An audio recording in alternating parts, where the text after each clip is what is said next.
Hi friends, അസ്സലാമു അലൈക്കും. അപ്പോൾ രാവിലെ നമ്മൾ നേരത്തെ എണീച്ചിട്ടുണ്ടായിരുന്നു കേട്ടോ. ഇന്ന് മദ്രസ സ്കൂളൊക്കെ ഉള്ള ദിവസമാണ്. അപ്പോൾ അതാ നമ്മൾ കടലക്കറിയാണ് കേട്ടോ ഉണ്ടാക്കിയിട്ടുള്ളത്. ഞാൻ ഈ ഒരു കടലക്കറി ആദ്യമായിട്ടോ നൂൽപുട്ട് ഉണ്ടാക്കിയിട്ടുള്ളത്. വേറെ ഗ്രീൻ പീസാണ് കേട്ടോ ഞാൻ സാധാരണ ഉണ്ടാക്കാറുള്ളത്. പക്ഷേ നല്ല ടേസ്റ്റ് ഉണ്ടായിരുന്നു. അപ്പോൾ നൂൽപുട്ടാണ് നമ്മൾ കടിയൊക്കെ ഉണ്ടാക്കിയിട്ടുണ്ട്. ഇനി വെണ്ടക്ക കറിക്കുള്ള കാര്യങ്ങളൊക്കെയാണ് കേട്ടോ ഇവിടെ ചെയ്ത് വെച്ചിട്ടുള്ളത്. അപ്പോൾ വെണ്ടയ്ക്ക ഒന്ന് വഴറ്റിയെടുക്കുകയാണ്. അത് കഴിഞ്ഞിട്ട് കുറച്ച് പാത്രങ്ങൾ, രാവിലത്തെ കടി ഉണ്ടാക്കിയ പാത്രങ്ങളൊക്കെ ഉണ്ട്, അതൊക്കെ ഒന്ന് വേഗം കഴുകിയെടുക്കുക കേട്ടോ. അപ്പോൾ സനാക്ക് എന്താ പറയുക, ട്യൂഷന് പോകുമ്പോൾ തന്നെ ഞാൻ ഫുഡ് കൊടുത്തയക്കലാണ് കേട്ടോ. അപ്പോൾ അവൾക്ക് ചോറൊന്നുമല്ല നാഷ്ടയായിട്ടൊന്ന് കൊടുത്തയക്കണത്.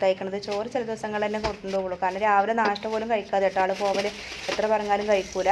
അപ്പോൾ നമ്മൾ സിലേപ്പി മീൻ ഫ്രീസറിൽ രാത്രി വാങ്ങി വെച്ചാട്ടോ. അപ്പോൾ അത് എടുത്ത് പുറത്ത് വെച്ചിട്ടുണ്ട്. അപ്പോൾ സമയം ഇപ്പോൾ ഏകദേശം 7:30 ആയിട്ടുണ്ട്. അപ്പോൾ ഞാൻ പോയിട്ട് ഹാളത്തെ ജനലൊക്കെ ഒന്ന് തുറന്നിട്ടതാണ്. അപ്പോൾ റൂമിൽ പോയിട്ട് ബെഡൊക്കെ ഒന്ന് തട്ടിക്കുടങ്ങി വിരിച്ചിരിക്കുകയാണ്. പിന്നെ നീച്ച് പോയപ്പോൾ തന്നെ നമുക്ക് തുണികൾ അത്യാവശ്യം തിരുമ്പാനുണ്ടായിരുന്നു. അപ്പോൾ അതൊക്കെ മെഷീനിൽ ഇട്ട് കൊടുത്തിട്ടുണ്ട്. പിന്നെ കുറച്ച് തുണികൾ ഉണക്കാനിട്ടതൊക്കെ ഒന്ന് മടക്കി വെക്കണം, അതുകൂടി ചെയ്യണം. പിന്നെ അഫിനും ഇപ്പോൾ ഏകദേശം മദ്രസ വിട്ട് വരാനായിട്ടുണ്ട്. അപ്പോൾ നമ്മൾ വേഗം അവർ യൂണിഫോമൊക്കെ തേച്ച് വെക്കട്ടെ. വന്നു കഴിഞ്ഞാൽ ഒരു ധൃതിയാക്കാരം. കാരണം മദ്രസ വിട്ട് അത്രയും ദൂരം നടന്ന് ഇവിടെ എത്തുമ്പോഴത്തേനും പിന്നെ ബസ് വരാനുള്ള സമയമാവും സ്കൂളിലേക്ക് പോകാൻ. അങ്ങനെ തുണികളൊക്കെ മടക്കി വെക്കണം. അങ്ങനെ രാവിലത്തെ ആ ഒരു 9-9:30 വരെയുള്ള തിരക്കാട്ടോ ഈ കാണുന്നത്.